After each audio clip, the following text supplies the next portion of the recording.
Okay, so I believe you can see the notepad which I'm opening. Yes. Okay, let me start the VM as well.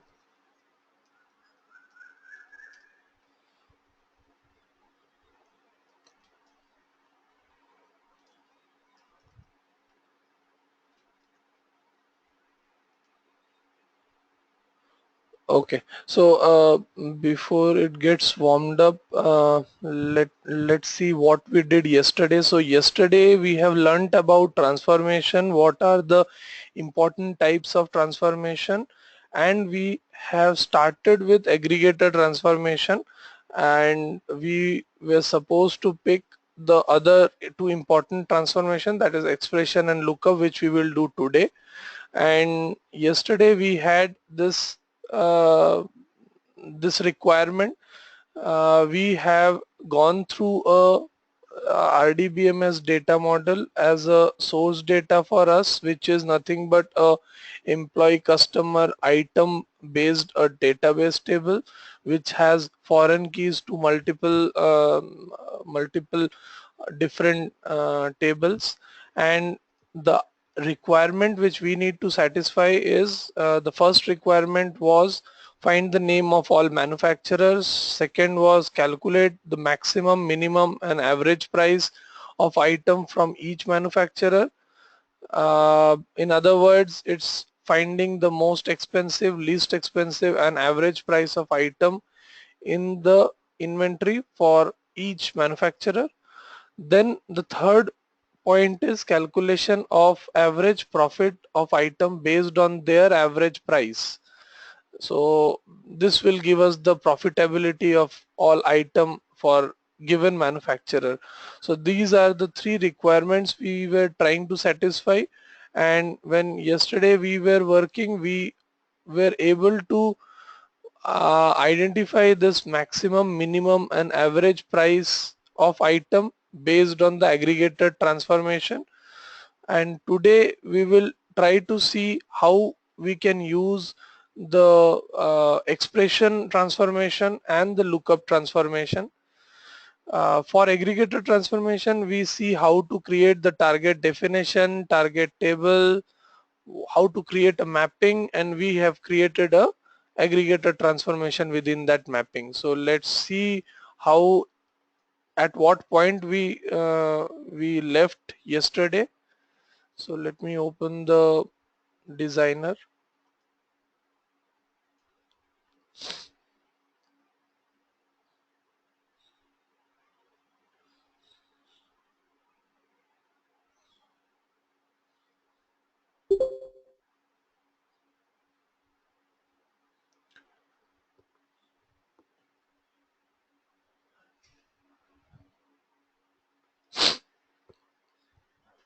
And yesterday we have also seen, we have taken only two inputs in the aggregator transformation from our source qualifier,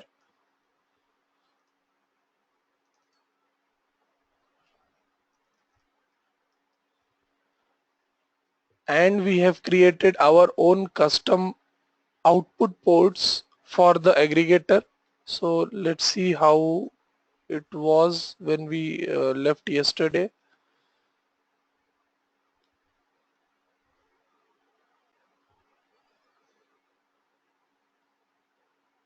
Okay, so this was the mapping we left yesterday with.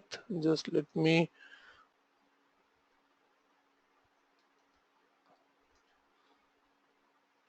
So in this mapping, you could see that we have pulled the item which was the source. Along with that, we get this source qualifier for this item, and we have pulled the IT item summary detail, which is our target table, and we had created this target definition of our own. We have also created the table schema in the target table, and in as part of aggregator uh, transformation, we have created, I think this I these links between the aggregator transformation and the target I created just to show you how the link between the nodes happen. So for now, let me get rid of this, and we will see how we will populate each target nodes.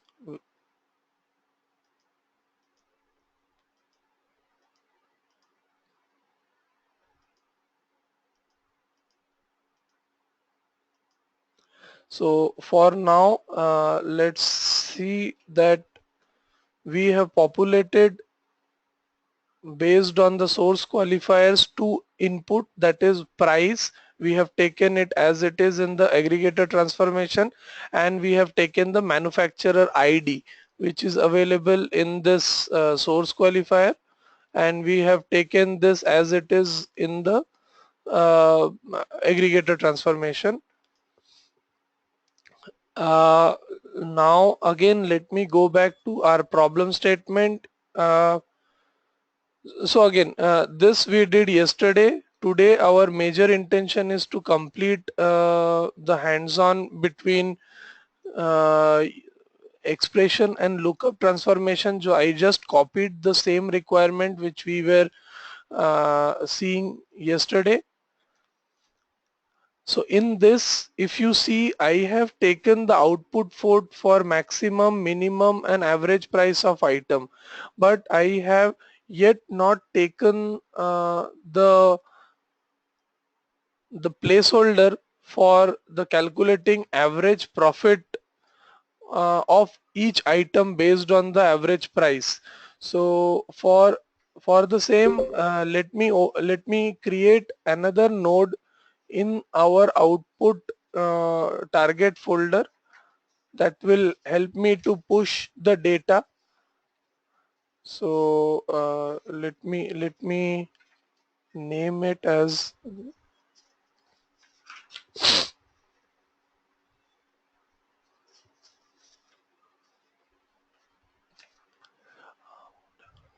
so let me go back here in this average in this output target. I will double click this. Apart from these output variables, I would like to add one more column. So I cannot do it in mapping designer because mapping designer is for mapping. So I need to go to the target designer. In this target designer, I have max price, min price and average price. I need another placeholder because my requirement also talks about this average profit. So for the same, I am adding one more output parameter to it, and let me name it as maybe average profit.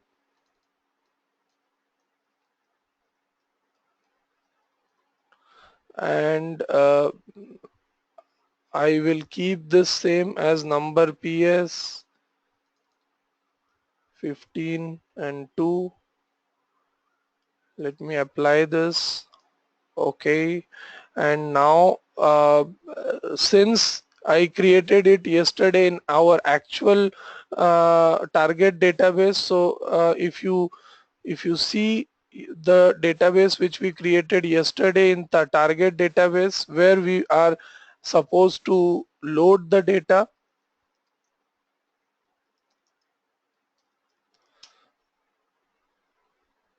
So here, select table name from user tables. So the item summary detail is the one which we created yesterday,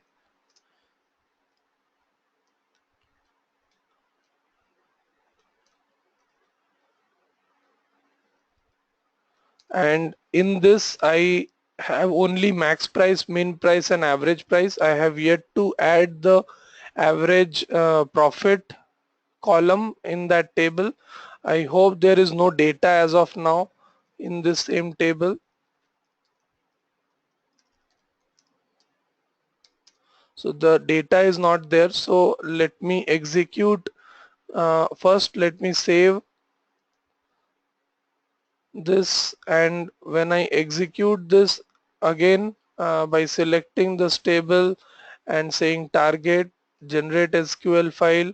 I will do selected table. If you remember, this is how we did yesterday as well. And I will primary key, foreign key are there.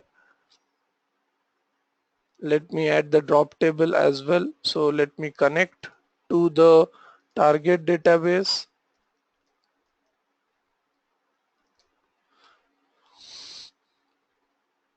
My connection is done.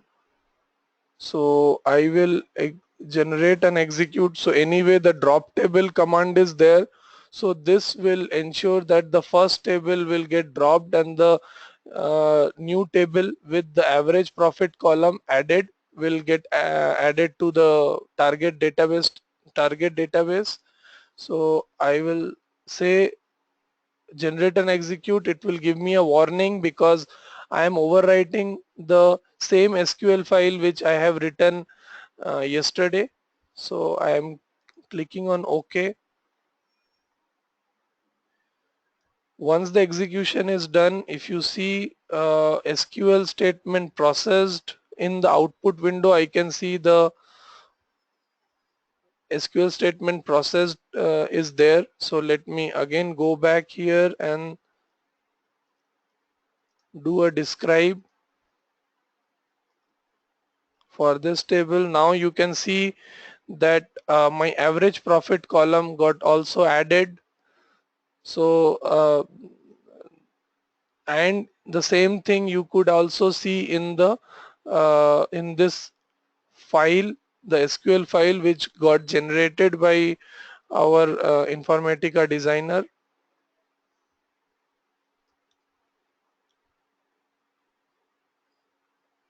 So in this, if you see this create item summary details, let me open it with Notepad. So here you can see the new schema. So the new DDL statement along with the new schema for average profit is there. So this is what is executed and we got the table created with the additional column. Now I will close this. I will go back to the mapping. Now here, since I have changed my target, you can see there is a red mark over here.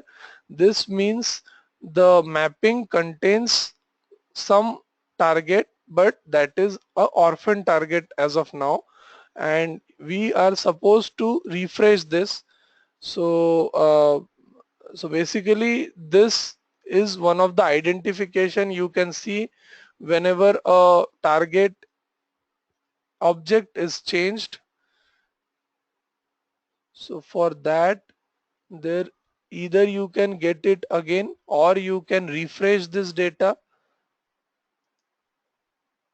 I think refresh is there somewhere.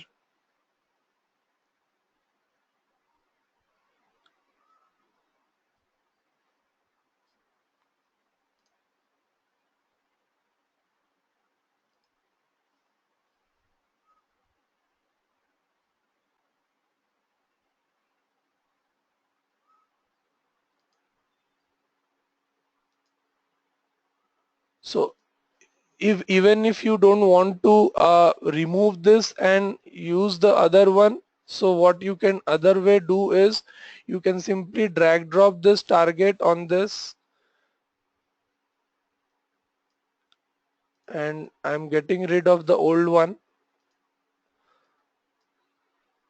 And now once I have my target schema defined, now you remember we created this aggregator transformation where I took the price and manufacturer ID from the source qualifier and calculated the minimum price, maximum price and average price based on the price input.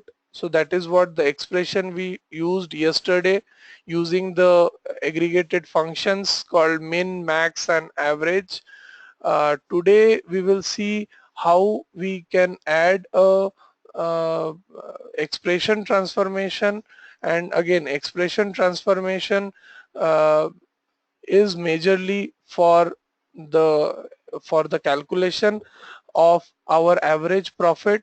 And for that, what I'm going to do is I'm going to create a new transformation. Similar way to create a transformation is transformation create. In this, I'm going to select the expression transformation. Expression transformation nomenclature starts with exp underscore whatever transformation name you want to give. So for now, my major intention for this is to calculate the average profit. So let me give the average profit as the transformation name. I will create this, mark it as done. So once I create, you can see that the expression transformation which got created is now empty, and there is, Yeah. yes, go ahead. So can we like we are creating a expression, right? So instead of that, can we do the average profit within the aggregator transformation? We can do it. I will talk about the pros and cons of that. Maybe that will give you a clear idea why I am going to use this expression transformation. Just let me complete this expression, then I will come back to your question. So Okay. just hold your question for now. So in this expression transformation, my major intention is to calculate average profit. Now that means there should be an output port which will be a uh, average profit, and I need to calculate this average profit based on some other input, and that input could be output's average price for a manufacturer ID. If you remember, we need to calculate the average profit for each manufacturer. That means I need to get the average price for each manufacturer ID as an input in the expression transformation. So here in this port, I will add two columns, or rather two ports. First port is for input of average price. So this is the input I'm going to take, and I'm also going to have a output average profit.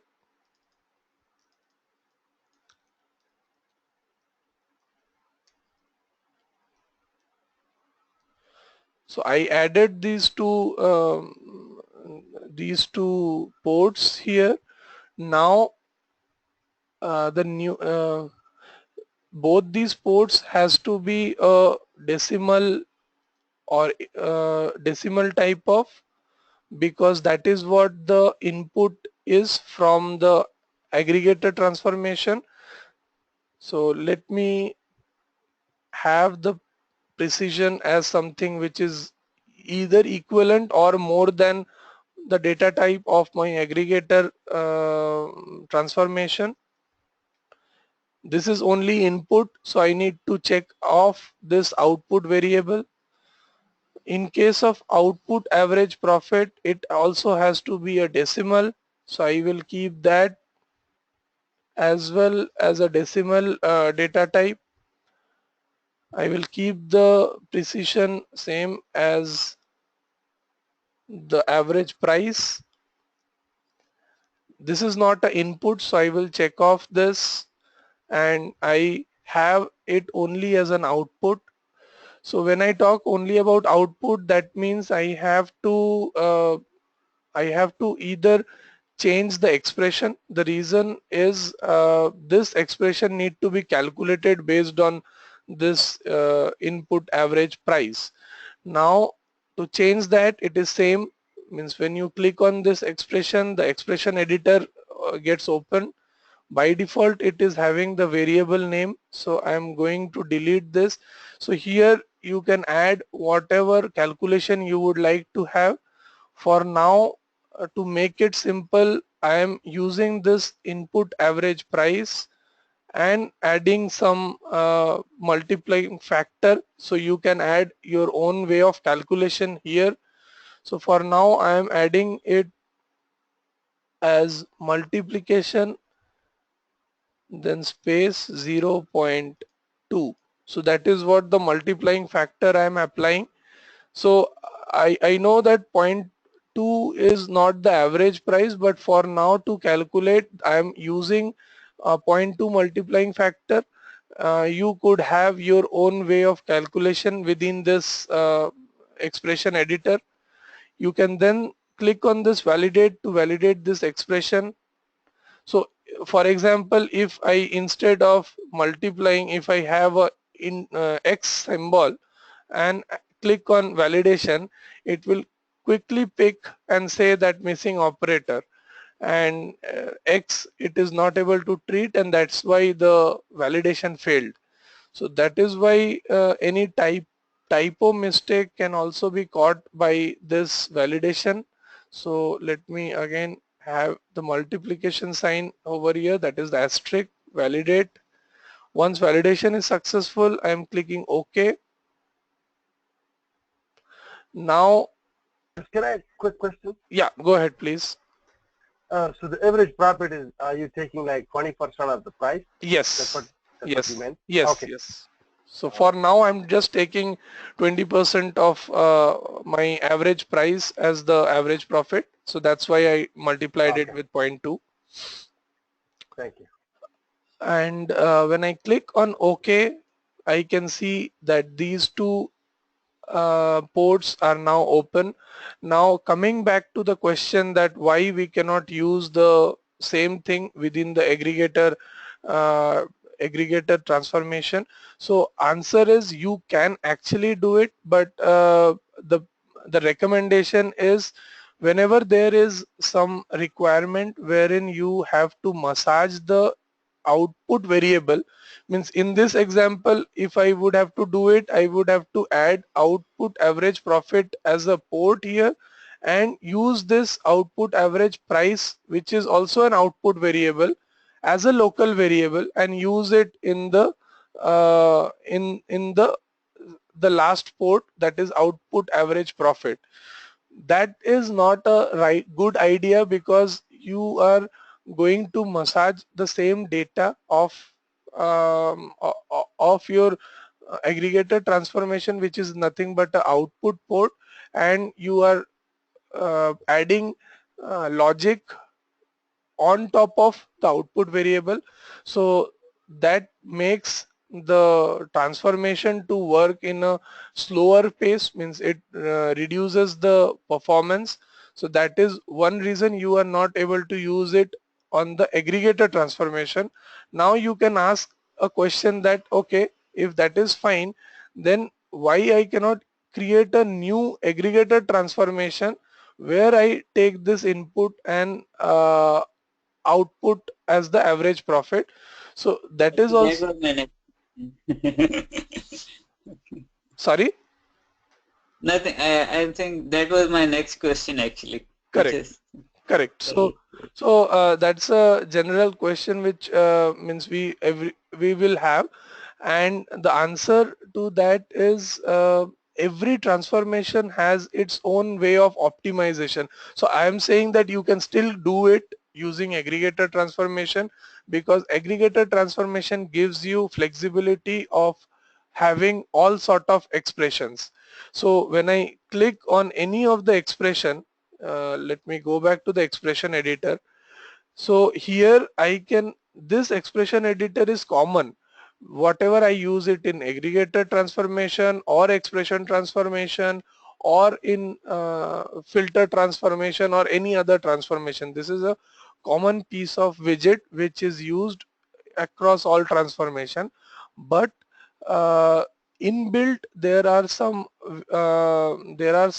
logic to ensure that the performance is good.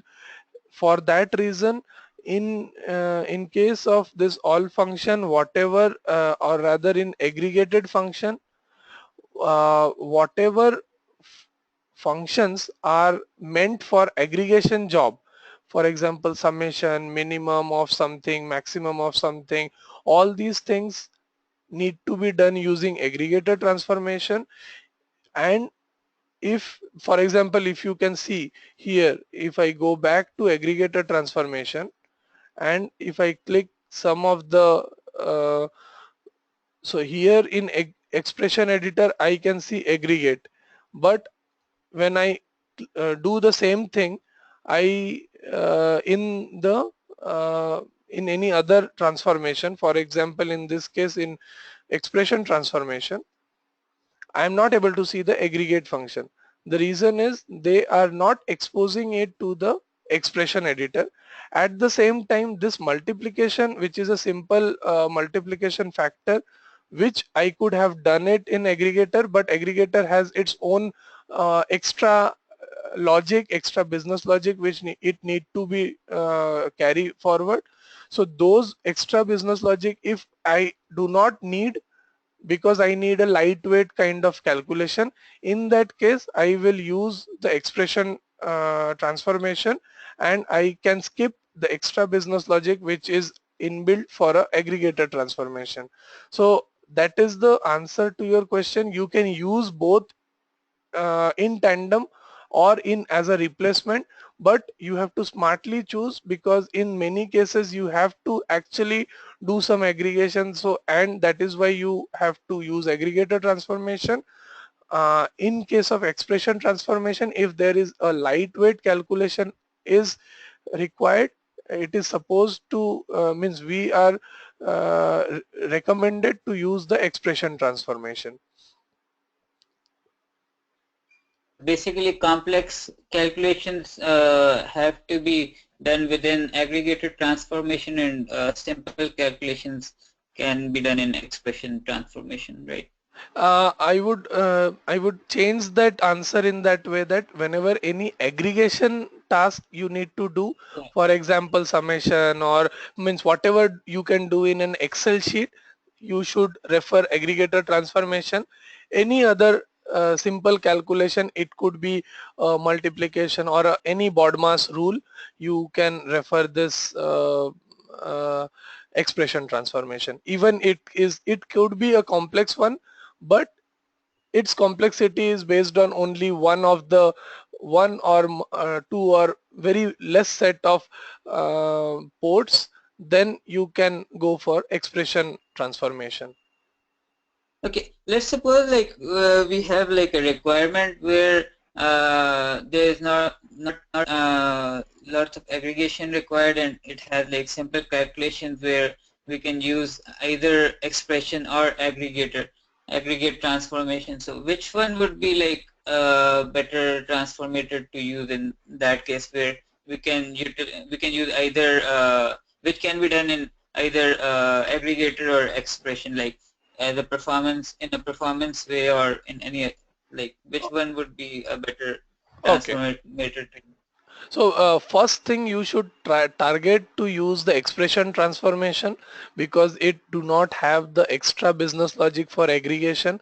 If your requirement can get satisfied based on expression transformation, it's recommended that you should use that. If your requirement is not getting satisfied and you have to work based on the all set of data or all aggregation of data, then look for aggregator transformation.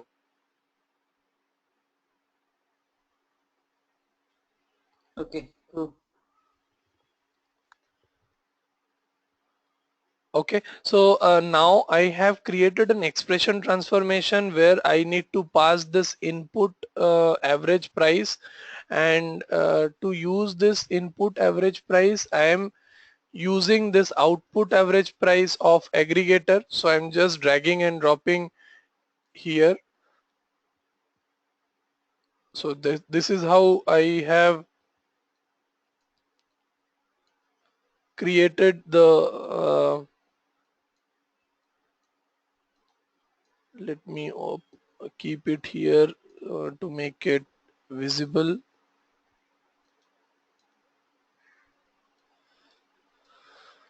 So I have given the input to this input average price from the aggregator transformation. So if you remember the day one when we created the test table one as an simple task. We were only having source qualifier as the mapping. Now in this you can see there are already three mapping, three transformations within the mapping got created: source qualifier, aggregator and expression. Still I am not able to satisfy one of the requirement, that is if I go and upload all this data into target, then how I will do it is this way. Maybe I know the output minimum price can go here in minimum price of target, maximum price can go in max price of the target, average price can go as it is to the average price, then the output average price can go here in this average profit. But still I can also push this manufacturer ID here in manufacturer ID, but I still need to get the manufacturer name, which in this entire tables I do not see that manufacturer name as a valid port anywhere.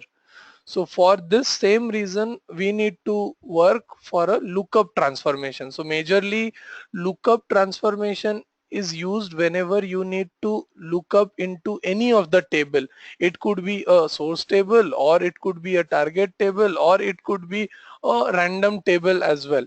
So whenever you have a field or a key based on which you need to query to a separate database table or a flat file, you need to ensure that there is a lookup table. Otherwise, if I would have this item ID and item name somewhere in this item table, then I would have taken the item manufacturer name as it is from the source qualifier to the aggregator, and from the aggregator transformation I would have taken it directly in the target definition. So for now I will not be able to do it, because here I do not see any manufacturer name based on the manufacturer ID in any of the source table for now.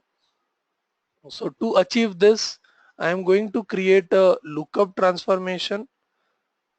Lookup transformation starts with LKP as the nomenclature prefix. This is the recommended practice, and I am giving the name as, since I need to get the manufacturer detail, I am giving the name as LKP underscore manufacturer. When you click on create, it gives you a pop-up dialog which talks about from where you need to make the lookup. Now when I see that there is a target tab, there is a source qualifier tab, and there is a source tab, or you can also make a import from a flat file or a relational table. So these options are also there. For now I know that there is a source table in my source definition which is called as manufacturer, and that has the foreign key that has the details based on manufacturer ID and manufacturer name. So for that I'm clicking on this source. Here I can see all the tables which are there in my source source designer, which whatever I have imported. Here there is something called manufacturer. I am selecting that manufacturer. So there is no restriction that I need to select it from source or target. There could be something that you are having a target database table which is pre-populated, so you can pick that as well from this target selection. Source qualifier also you can use, but in this case source qualifier is only the item based, which do not have that. So, and you can also do a import from a relational table or a flat file. So in our case I'm selecting this manufacturer from source, clicking on OK. So this makes my lookup transformation created. In this lookup transformation, if you see, I have this manufacturer ID and manufacturer name. So whatever is the value available in my manufacturer table from where I'm making my lookup, those same port will be available here. So if you see in source, if I go and in this source, if I see this manufacturer table, which I am right now showing, it only have this manufacturer ID and manufacturer name. So these are the two things which came here in this lookup procedure or lookup transformation as manufacturer ID and manufacturer name. Now in this I need to add another port here. So let me name this as input ID. So this is a input manufacturer ID, and this manufacturer ID I need to pick from let's say this aggregator transformation, because it has a manufacturer ID which I got directly from the source qualifier. But I need to select the data type of this ID same as what I have here in aggregator transformations manufacturer ID. So let me first see what this data type is. Manufacturer ID is again a decimal of 380. So that is what I will use here. And can I hold you for a second? Sure, go ahead. Okay, so you said you're taking the manufacturer ID from the aggregated transformation. Correct. But the manufacturer ID is also available in the source table at the very beginning, and it's also available, I believe, in the source qualifier as well. Why we are not taking it from there? Correct. So you can take it from source qualifier as well. You cannot take it from source because source is always tightly coupled with source qualifier. So all transformation need to get the data uh, from the source qualifier. Okay. From the other transformation. So I can take it from source qualifier.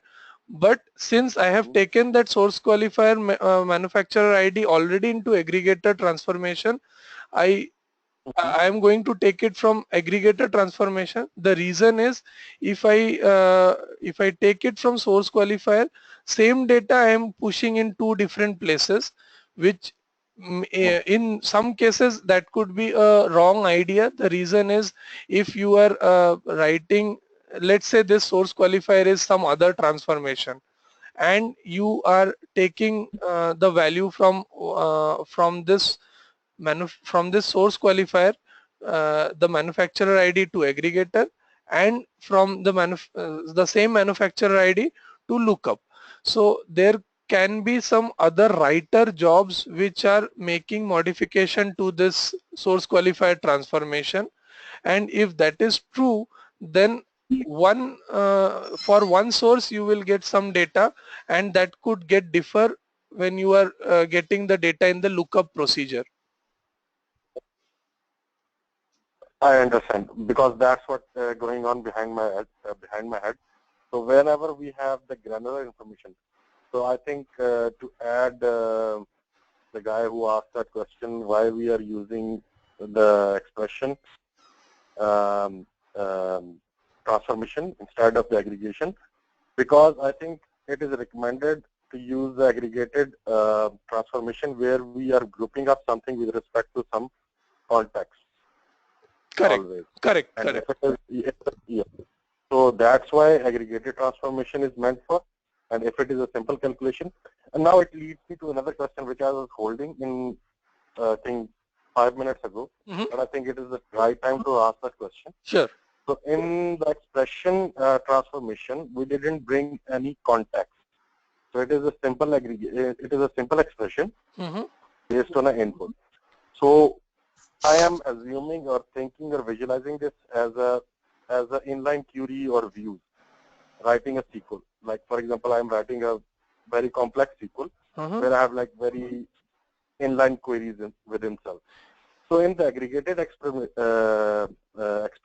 transformation, we didn't have any context.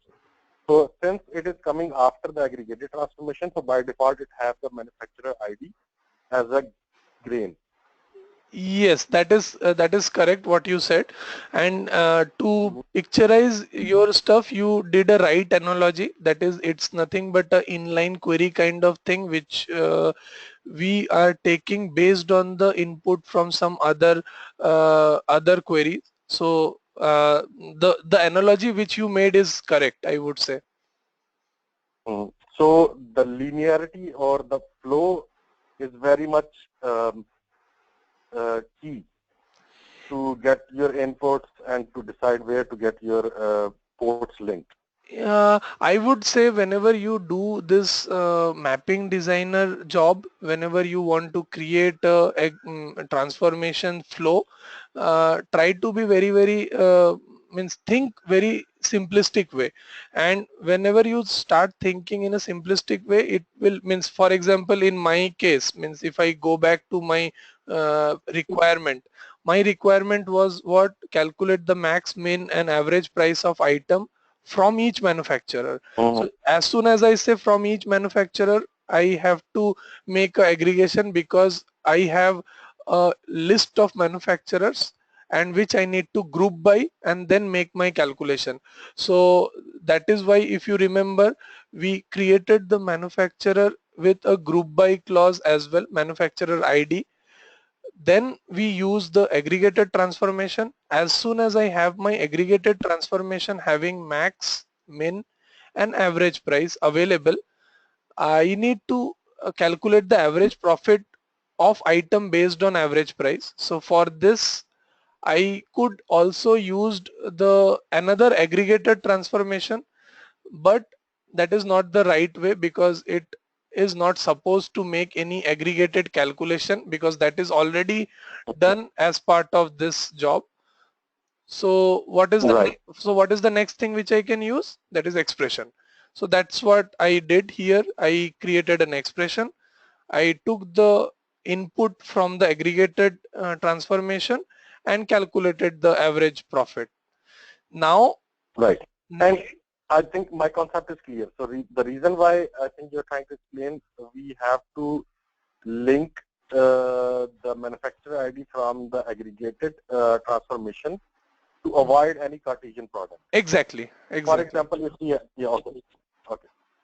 So I think this is clear to others as well. I just have a question, I'm sorry. Sure, go ahead. Can I ask a question? Sure.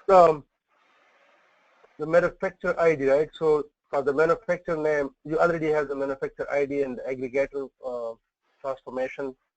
And for the manufacturer name, you are getting it from the source table through a lookup table, right? Yes. Lookup transformation. Yes. So and then why you are having an N manufacturer ID? Like you can use the same one that's there, the manufacturer ID, and you can just use it as an output. Great. So I will. Lookup. Yes. So I will tell you that. So let's say I added this input manufacturer ID and I have it as let's say what was the value there? I think it was 58 or something, right? Let me cross check it. It's the input only, and let me again cross check it here. I will tell you the answer in, it's 380. Sorry, so let me make it as 380. Here why I am creating an input is there, all lookup transformation has to have a condition, because whenever in regular coding terminology, if you have a coding experience, you might have worked with a map where a key value pairs are stored, and when you want to look up into a map, you have to give the value for the key, and based on that key's value, it returns you the value,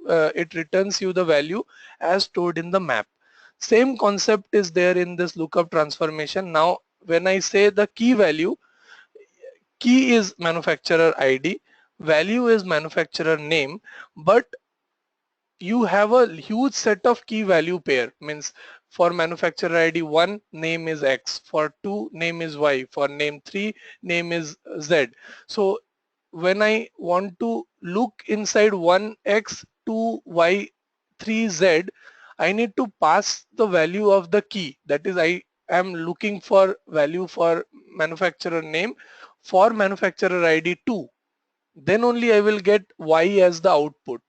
And this value I need to pass via this input manufacturer ID, and it is driven by some condition. So that condition is here in this condition tab. I need to give what condition I need to make the lookup for. So when I click here, it reads based on the data type. So it reads the input manufacturer ID should be equal to my manufacturer ID. Then I pick the manufacturer name and pass it to the caller. Got it? So now if the data type mismatch happens between this manufacturer ID and input manufacturer ID, then this lookup transformation will give me an error. For now, once I have added this condition, if I click OK, if you remember earlier it was giving me that this lookup transformation is incomplete. Do you still want to continue? So I was saying yes. Now it has not given me that. Got it. And just to add to that, it is simple as like the select clause where we are joining a table, and if within the join we are using a condition, and if we are selecting that condition as well. So it is the same etymology, right? Yes, so a simple where clause means where Yeah. select star from table 1 where column 1 is equal to some value, that value I am passing it in terms of this input manufacturer ID. I got that. I think I'm just making it simple for the Yaya's question. Like the same field is appearing in the select clause and it is appearing in the where clause. Okay. Is it clear to you now? Yeah. I think so. I don't know. I thought because I thought manufacturer name. So you are just in manufacturing ID is equal to manufacturing name. That's how you think. That's why the where clause is. Yeah, so here the where clause is select manufacturer name from LKP manufacturer where manufacturer ID is equal to this input manufacturer ID, and this I am getting from the aggregator transformation if I put it in the select clause formation. Okay. So All now right. So now this lookup procedure, I need to push this input manufacturer ID, so that I am getting from aggregator transformation. So I am just creating a link between this. Now I have the link. So now if you see, let me place it correctly.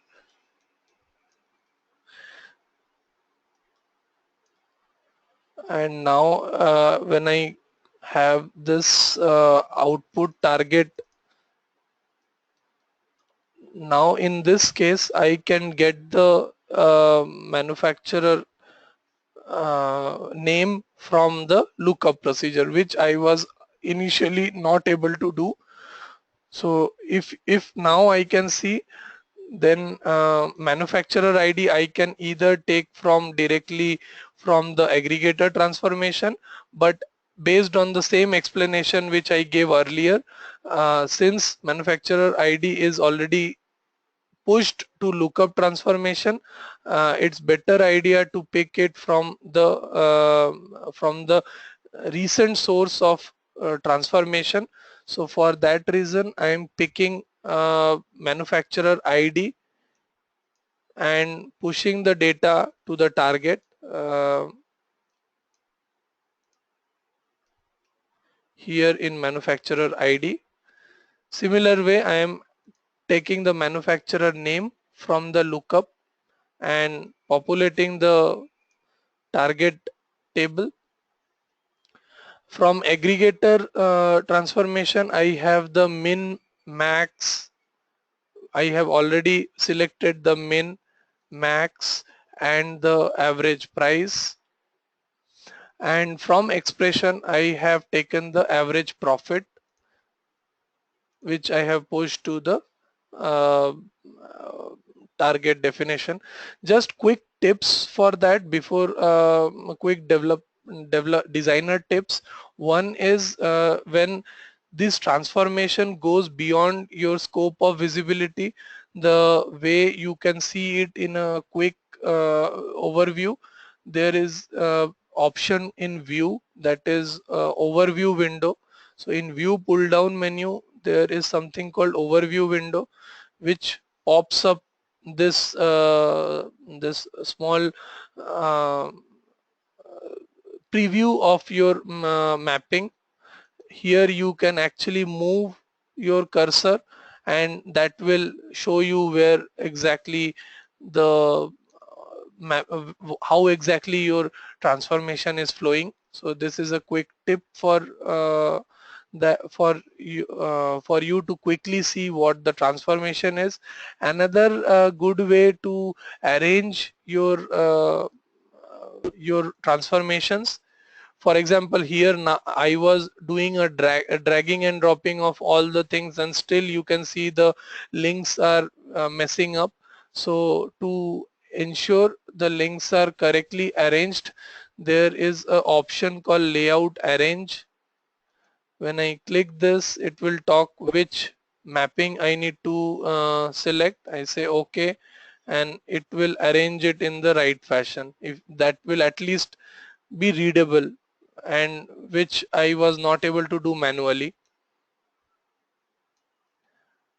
Before I proceed, let me just Okay. save this mapping. Again, one quick thing. Yeah, go ahead. That are good tips in terms of designing. So is those transformations are collapsible? Like currently it is we are viewing as a table kind of a thing. Can we collapse it into some smaller objects? If let's suppose developers are good at, like while doing things again and again, they are good at memorizing things, what fields they are using. Correct. So is it collapsible? Yes. So in layout, there is an option called arrange all iconic. When you click this, you can see that it's in an iconic fashion. So here you will not able to see the table thing, but you can still go ahead and understand that there is a item source table. So these are the iconic representations. Source qualifier is based on SQ. Aggregated transformation, you can see a summation sign over there. Expression is shown based on a function fx. Then the lookup is with a magnifying glass and the target is with a green arrow. So this gives you a Hmm. that picture. I think this is what your question was. Yes. Thank you. Okay, so if I want to go back, I have to just select the arrange all button. So I will again go back. So basically, it's again people's choice. For example, if you ask me, I am more comfortable with table kind of structure where I can exactly pinpoint uh, which column is going to which other port of the subsequent transformation. And many people I have seen they are more interested in the iconic way of representing the flow. So anyway, so this is, I have created this mapping for now. I have saved it. Let me save it again. So okay, so it's already saved. Now to execute this entire mapping, I need to create a workflow, and for the same I am going to a workflow designer.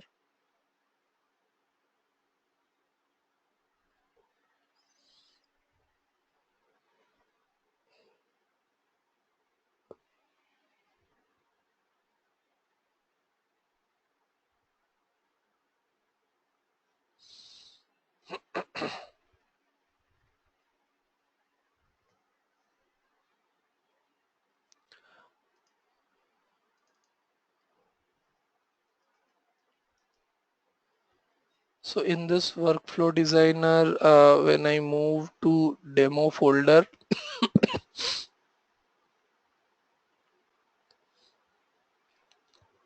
so this we created earlier. Now I want to create a new workflow. So either you can create the session as we have spoke last time in task developer, or you can directly jump into workflow designer, create a workflow. So let me name it as workflow underscore, maybe I will give it as item summary detail. So that is what my need is, item summary details.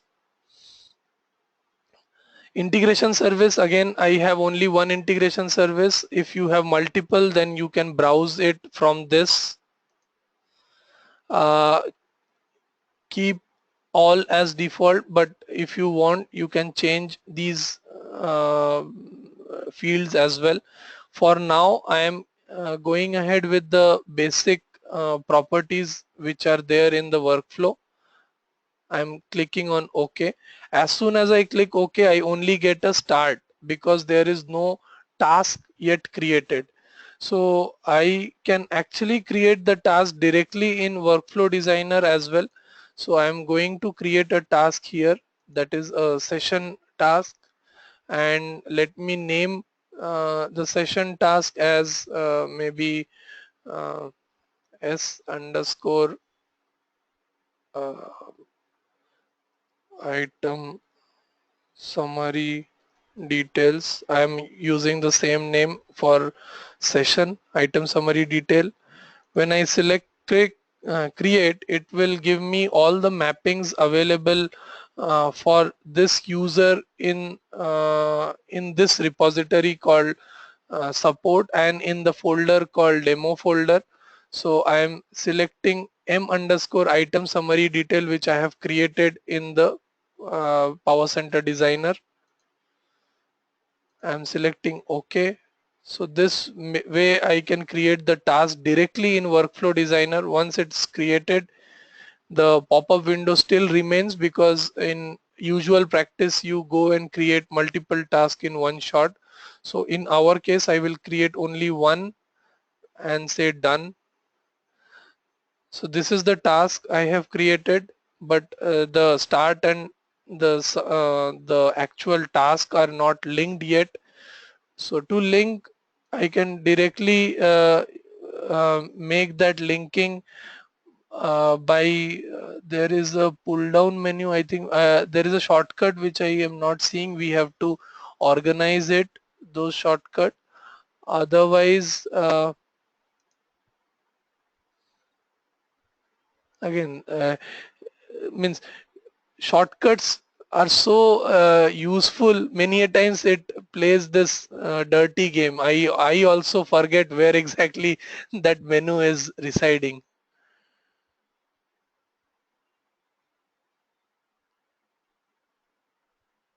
So this is the link task. Here I just have to link the task in start task and the session task. Once I have this link, next thing what I have to do is I have to set the default properties for a session. So if you remember, we spoke about these basic parameters, that is fail parent if task fails. This is one thing which I will select. In properties, I will select this write backward compatible session log. If you see, the session log name is majorly based on the session name. So it's S underscore item summary detail. Yesterday when we were dealing with our session logs, it was some test table one, S underscore test table one. So if I again go back in the in the uh, in the installation where we have all these logs, it's generally in server infra shared. Here the session log, if I see, I am still able to see the test table one and some other uh, log file. When I execute this particular workflow, I will be able to see the S underscore item summary detail as the log in this folder, PM session log dir, which is nothing but this particular folder which I showed you, that in wherever Informatica is installed, in that server InfaShared, you will find a sys logs. I need to select the source connection. The reason is my mapping is looking into a table called item, and item is sitting in a source table. So to make that connection, I need to select the source ODBC connection. Similarly, for target, my main intention is to put it into a target table, which is basically this table, and for now there is no data in this table.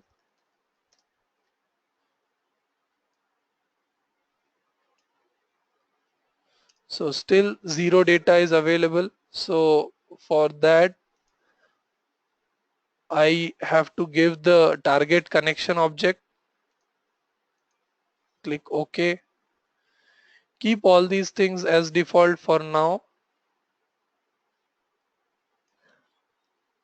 I will go to config object. In config object, I need to set this session run as some valid runs, because if on the first run I get a failure, I need to correct it. I will refer the log, and next time I get another error, so that I can compare these two errors. So that's the reason session run should be more than 0, so that you can have the logs for last 3 runs basically. Uh, Apart from that, going down, there is something called stop on errors. So this I will override to value 1.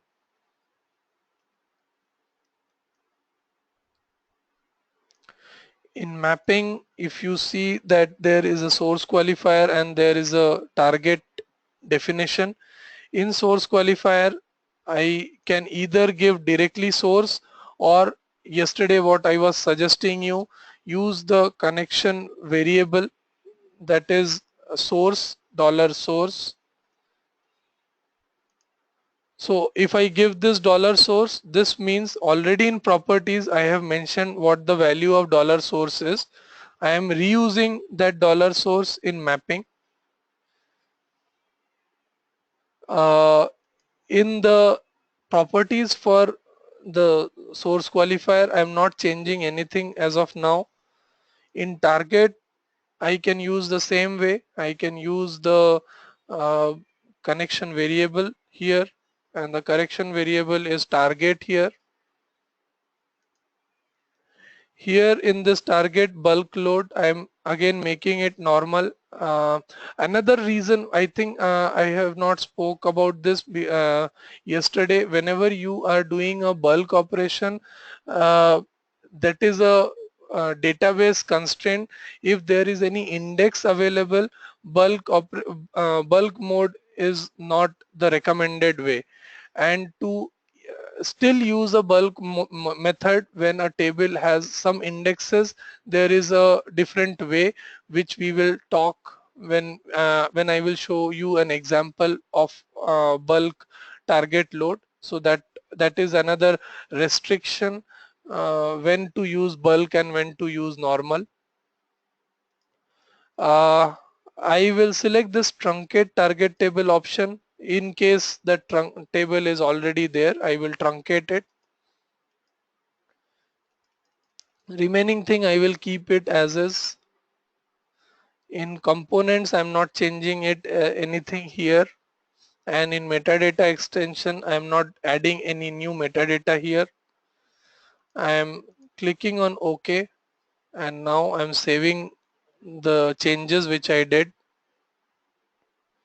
Once my changes are saved, I have my workflow ready as of now.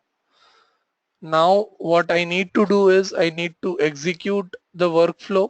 So to execute it, again I can select here and say start workflow, or I can come in this workflow and select this start workflow option from this pull down menu.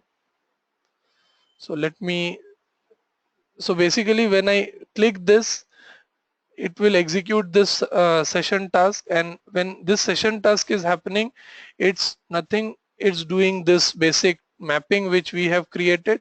So it is picking the data from the source, adding the data in source qualifier. After it adds the source qualifier, it adds the input values to the aggregator transformation, and based on these two values it calculates these three values. Then again it calculates, it passes this output average price to another transformation. Similarly, it will uh, push this manufacturer ID to a different lookup transformation. So all these things will happen in background of this same session task which we have created. So let us execute this now. Any questions so far before I execute this workflow? Good so far. Okay, great. So I am starting the workflow. So it will open the workflow monitor for me where I can actually analyze what is happening.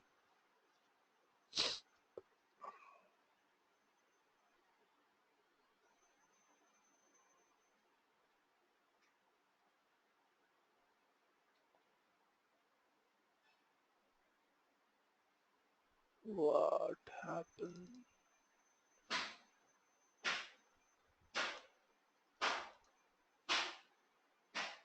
I think there that got disconnected.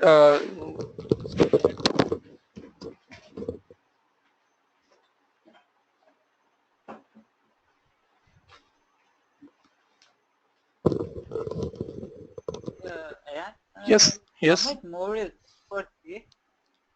Uh, Like, will it be within 20 minutes or? yeah, it will be within that, within 15 minutes. I think if this workflow runs, we should be good, and then it will be more or less a discussion kind of. Okay. Last 5 minutes will be a discussion kind of thing. So I see that there is some disconnection happened. So let me open this again. Let me see that the service is running or not.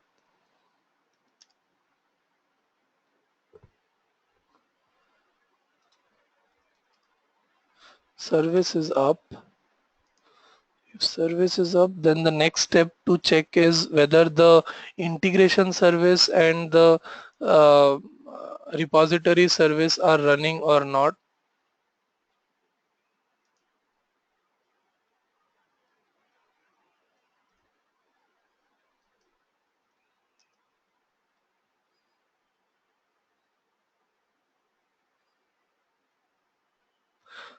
So these problems you will only encounter in case of the setup is within VM. If you are running on a specific machine, I have not encountered these kind of errors.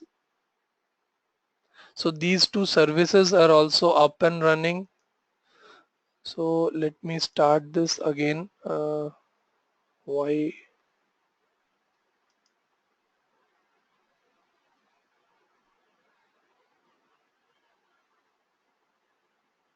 Okay, and that brought me up to a new question. Since we see a disconnect here, Uh-huh. so can we execute the workflow after launching the workflow monitor within the workflow monitor? No, workflow monitor is only to monitor the workflow. You can do it by, means I think what you are saying is if I launch a workflow monitor separately and again coming back in Mm-hmm. workflow manager and then start the workflow. That is what you are saying, right? Yeah, that is part of my question. Yeah. So I think that that doesn't makes any difference to this setup. Basically, workflow monitor is just to monitor the workflows what we are executing, Mm-hmm.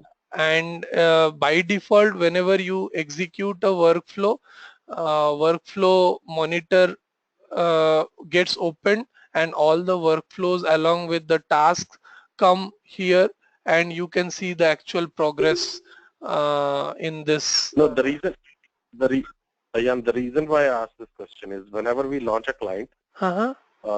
out of the 4 clients we have, So whenever we launch that, we a username and password has been prompted. So this is the only case where I see that client is launched when we start the workflow, and it didn't prompt for the username and password. So that's why the confusion is all about. Okay, so basically, in case when you are launching any different client from already logged in client, ideally it should capture all the session information which holds the credentials for login, and it should pass it directly to the other client. So by default, what I have seen in other installations, not in this VM kind of setup, I have seen that it carry forwards the credential and it never allows you or asks you for a for a second time login details, even when you are working with PowerCenter Designer or Workflow Manager. Uh, Even I remember yesterday when I was taking your class and I was executing that test table one, this Informatica workflow monitor was opening of its own, and all the workflow And trace. show the results basically in the Gantt chart. Yeah. Yes, so we could see that. So now it is showing as disconnected. So that is what I'm trying to figure out, why this native domain is showing as disconnected. Since the native domain here is shown as disconnected, I am not able to see my data is getting populated. I think it's not executing. Let me confirm that.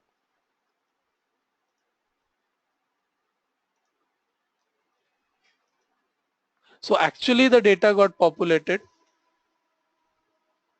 So actually the data got populated, but in workflow monitor, we could not see the trace here. The reason I need to yet find means here it's clearly showing that the uh, integration, the native domain is disconnected, and that is why it is not able to show uh, the logs. But again, if I go back to PowerCenter Designer and in this target designer, if I do a preview data now and would like to connect to the target database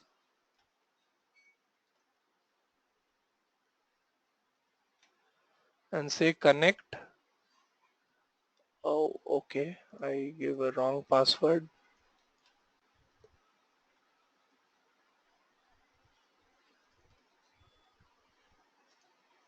So here you can see that I have received all the data: manufacturer ID, manufacturer name, max price, min price, and average profit based on the calculations we provided in the transformation. So only part I also yet to figure out is uh,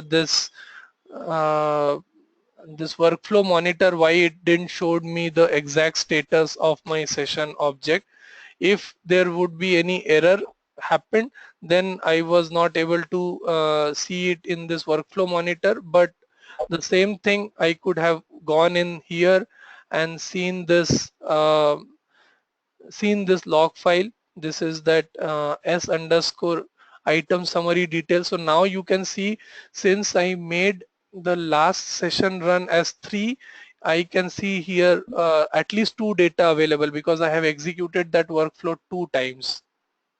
So this was the first run, and this was the recent run which I executed. And if I open this, maybe with notepad, I can see this is how the log looks like, and the workflow monitor parses this and show it in a tabular format for easy readability, which we saw yesterday. So I think I will look into this, but for now our workflow got executed correctly, and the logs are this. Means to read this you have to go from top to down. here you can see where exactly the connection has been made and all those things. So for example, I have selected, you remember, I have selected in the session that truncate that table. So this is the truncate table determined successfully. Then there is some pre-session task completed successfully. Then this is basically the flow of all. And one important thing when I missed to talk about when I was explaining this lookup task, or rather the lookup transformation. So lookup transformation, by default, lookup transformation queries and stores the content of the lookup table before the rest of transformation runs. So here you can see before all the transformation is getting executed, the lookup transformation is getting queried and cached. So this is the query happened for a lookup transformation. Select manufacturer name ID from manufacturer, order by manufacturer ID. So this query happened, and the cache got populated,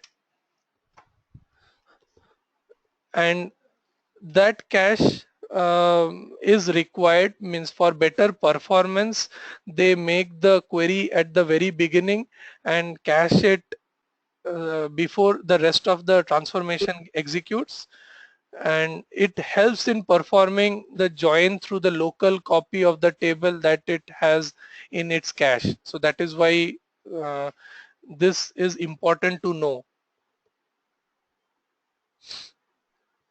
Uh, Understood. Basically, I would encourage you to just scan through this session log and just see what steps are happening at what level. It will give you a fair idea that how the mapping is actually getting executed. This I prefer you to read this even you don't understand, but spend some time, capture your questions and ask me, because this is a Bible for your Informatica. Session logs are the Bible. So if you can understand the session log once, I would say more than 50% concept will get clear. You attach this log file with the today's session as well when you will send it. I will do that.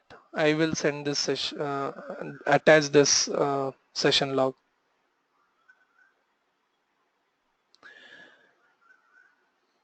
So, so good. So we today. Just one simple question. Yeah, go ahead. It is not related to the session log. It is just relating to the approach. If you go to the designer, yeah, that is the main screen I'm concerned about. So for the lookup, we basically brought that transformation in, and for the source of that transformation, we basically have three tabs where it is source, a transformation, or a target. So instead of bringing in a new source table onto the canvas, we link it to the source, and that's why the query is there in the log file, where it caches all the information from the source table, one of the source table, and get a distinct value of all the sources and manufacturers with respect to the manufacturer ID and pass it to that transformation. The other approach can be like we can bring that manufacturer table to the canvas as well, right? Yes, that also we can do. So I think I will talk tomorrow what are the actual, means you, if you bring the manufacturer table here, that means you are dealing with two different sources in within the same mapping. So that means you are creating multiple pipelines. So when I'm talking about multiple pipeline, there are some complexity. I think let me take that in tomorrow's class. You will understand what. Yeah, you don't have to get into things. When our time comes, you can explain that. But for like the understanding point of view, I think I'm good as of now. I don't want to get more into it. I think it's going to confuse everybody. Yeah, So when the time comes, you can explain that. Exactly. But you are right that that could be also a probable solution to pull the manufacturer source table altogether in this mapping and use it in a different way. So that is also a correct way. Right. Right. Okay, so if there are no further question, we can stop here. I will send the recording as along with this session log file and what we have covered today. So today we have completed this entire piece what we were intended to. Tomorrow we will start looking into some complex thing, for example, how we can load it on a flat file, how to load it on multiple targets. So those things we will see tomorrow. All right. Yeah, Thank you very much. I also see the same problem. Sorry, I didn't get who was there? Who was that? I'm Khalid. Yeah. I face the same problem, disconnect. So how can we resolve this? Or also I want to know how to get on the session log. Yeah, so session log, if you are on your VM, you should get it in this particular location, that is C drive Informatica 9.1.0. There is a server. Inside that, infra shared is one of the folder and all the logs are shared there. So you will find a ses logs folder. Can you And copy paste this directory in chat so everyone? yeah, let me see whether I can copy it from VM or not. Oh, okay. I think copy I is don't not think you will be allowed. able to. So it's mainly in C Informatica. I think nine the installation path has the, okay, so 9.1.0 is a separate, yeah. So it is somewhere in this path. Let me ping you. Informatica 9.1.0 server infra shared in this logs. So this is the location where you will find all the session log. And if our Informatica workflow monitor worked, we would have seen the logs directly there and not in this format what we were seeing in the text file. In the text file, it would have shown me in a readable table format.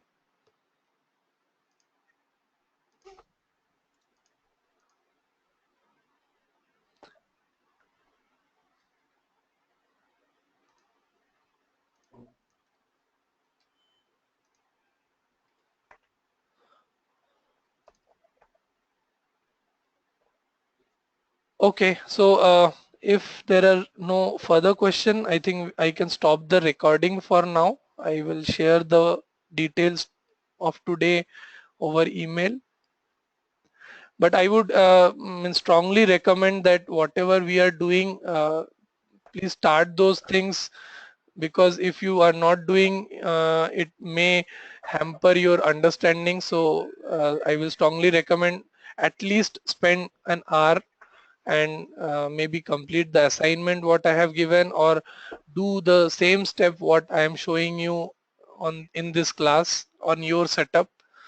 So that will help you with your own understanding. All right. Thank you very much, and you have a good day.